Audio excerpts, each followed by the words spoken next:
Hi friends, I'm Katie. Welcome back to my channel, Life Between Words. In the month of September, I hosted a read-along of one of my favorite books, A Tree Grows in Brooklyn. And when I talked about the read-along, I mentioned that I wanted to do a discussion video or two about the book.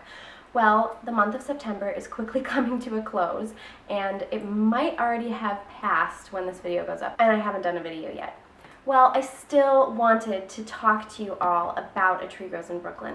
These are just going to be sort of general thoughts about the book, my own reflections, and I'm not going to have any spoilers, and this is for a couple different reasons. One, for those of you who did participate in the read-along, I'd love to know your final lasting impressions of the book, what you took away from it, what themes you find really relevant and true, what deep, true things did you discover in the book? How did the book affect you? And for those of you who didn't read the book, I don't want to give anything away. And so I'm going to talk about the book generally because I still want to give you a good impression of the book, what it's about, maybe what you'll find inside the covers, inside the pages, if you choose to pick it up at any point in the future. I also wanted to have this discussion because I know there were some people who are reading the book but who are not participating on the Goodreads group, and I want to give them an opportunity to interact with the book and with me in the comment section below. So those are just a few reasons why I wanted to talk about the book on BookTube, other than the fact that I'm a booktuber and I want to talk about the books that I'm reading, and I wanted the opportunity to highlight this book in particular. So let's just start with the fundamentals, which is basically, what is A Tree Grows in Brooklyn about? And that's a really hard question because A Tree Grows in Brooklyn, and I've said this before, cannot be reduced to a plot. There isn't much of a plot in A Tree Grows in Brooklyn. In fact, if you had to tell someone what A Tree Grows in Brooklyn is about, you'd be very hard-pressed to do so easily, because really nothing happens in the book. And I don't mean that in a bad way, it's just nothing happens, at least in terms of plot points that move the story forward. And yet, everything that happens in a life happens in this book. It just sort of happens at the pace of life. It's slow, it's not action-packed, it's very reflective, it's very character-driven. This all makes it sound like it's a critique of the book, the fact that it's slow, the fact that nothing really happens in the book. But I don't mean for it to sound like a critique. We live in a culture that values fast pace. We want things to be instantly gratifying. We like our entertainment to be action-packed. And certainly, if you're looking for that, you're not going to find it in this book. This book is slow, like a life is slow. Because really, what this book is about life. One life in particular, Francie Nolan, who lives in the early 20th century in Brooklyn, New York. But more than just Francie's life, this book is about, to me, the human experience.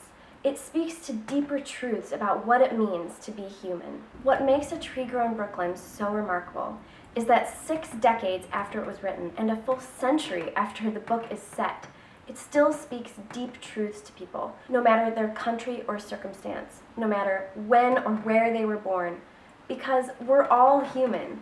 Those things don't change, no matter the time period. Family, love, growing up, losing your innocence, gaining knowledge and wisdom, and there's so much wisdom to be gained from these pages.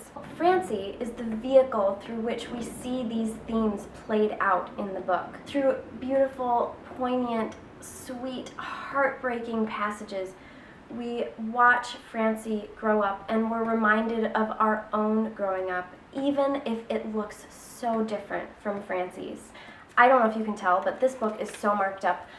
I mean, it's ridiculous how many passages I marked because there's so much truth within these pages. And although there's so much tragedy in this book, it's told in such a way that you don't feel burdened by it. You feel, yes, deeply you feel, but it's in a way that makes you reflect, not wallow. There's sweetness in the muck of Francie's life, just like there's sweetness in the pain of our own lives. You know, as you're reading this book, that it can't be pure fiction. And when you read about Betty Smith's life, you come to realize that of course it's not. And in fact, Betty Smith wrote this book first as a memoir, but her publishers or editors asked her to rewrite it as a fictional story. And so that's where A Tree Grows in Brooklyn comes from. A lot of what you find in this book is a reflection of what really happened to Betty Smith in her own life. Which reminds me of other classic, enduring works of fiction with spunky heroines, all of them at least loosely based on the author's childhood. Books with characters like Anne from Anne of Green Gables and Jo March from Little Women and Scout Finch from To Kill a Mockingbird. These characters endure for a reason, and that's partly because the authors took from their own experience and made these stories that last, because they speak to us on a deeper level. From a literary standpoint, the writing is beautiful, but so simple. And Anna Quinlan, who wrote the foreword for this book, says it best when she says, "Its pages are not larded with metaphor or simile or the sound of the writer's voice in love with its own music. Its glory is in the clear-eyed descriptions of its scenes and people." And that's true. It's the scenes and people that populate this book that make it so special. I just wanted to also comment that when I read this book, I really wanted to think about what the meaning of the title was. And every time it mentioned the tree inside the book, I would mark that passage. But I think the first time it's mentioned is the best description of what this book is about. Francie has just been born and she's a very sickly baby, and people don't think that she's going to live, and her mother says, "Everything struggles to live. Look at that tree growing up there out of that grating. It gets no sun and water only when it rains. It's growing out of sour earth, and it's strong because its hard struggle to live is making it strong. My children will be strong that way." That is what this book is about. It's about growing up and learning to thrive despite your circumstances. This is not a page turner in the truest sense of the word, and this is kind of how I started talking about this book, right? So we're coming full circle here. It's a slow, thoughtful book whose enjoyment is in the characters that populate its pages. It's in the deep truths embedded and the wisdom gained while reading it. The book is bitter and sweet, tragic and hopeful, ugly and beautiful, and it's in these paradoxes that we find the pleasure of reading this book and the reason for why it's so enduring. It's so worth your time to read, and it's a book that I know I will continue to treasure and reread for the rest of my life. I really hope that those of you who joined the read-along this month got as much out of this book and this reading as I did, and if you didn't, that's okay. I know that this is not an